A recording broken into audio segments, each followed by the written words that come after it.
Welcome to the Daily Plunge. We are in the Epistle to the Hebrews, chapter 11, verses 1 through 12. We start off with this great verse of Scripture.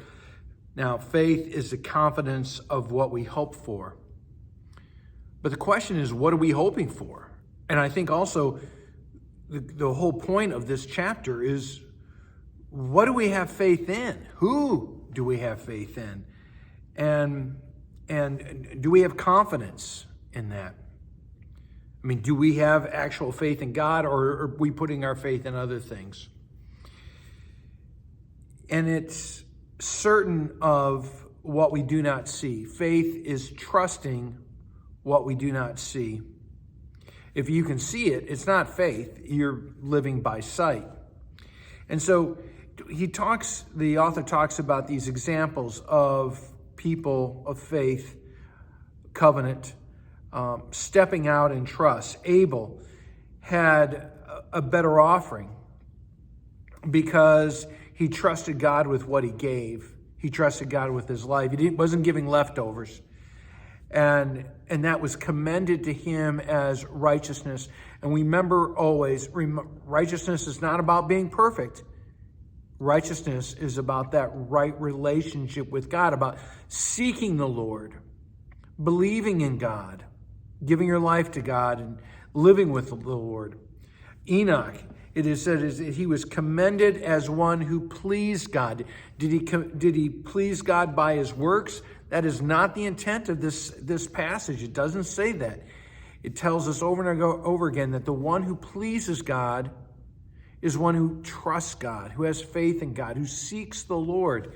That's who they're hoping in, right?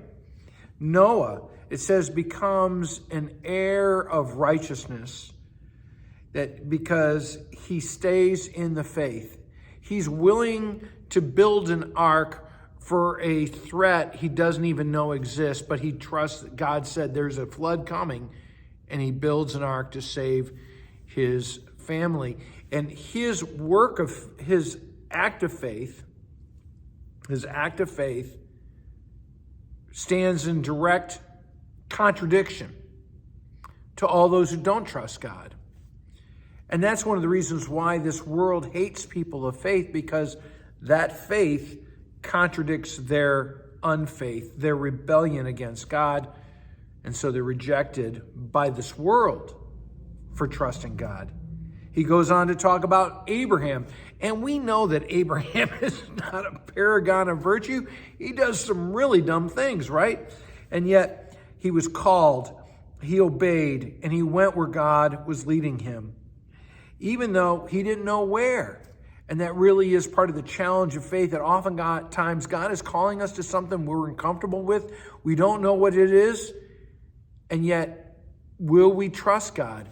It often is sad to me that there are people of faith where God calls them into something, but they're uncomfortable with it, so they back out. What if Abraham had backed out? Do you think Sarah, being 90 and having a baby, that wasn't uncomfortable? Do you think she could have backed out? She certainly could have, but she trusted God. Even though she had a dried up, barren womb, she trusted God. And it says the reason why is because she considered the one who's making the promise, and she knew he was faithful. And so do you want to please God? Then seek the Lord. Come to him. Believe that not only does God exist, but that he has the power to fulfill his promises. Well, thanks, friends. Have a blessed day.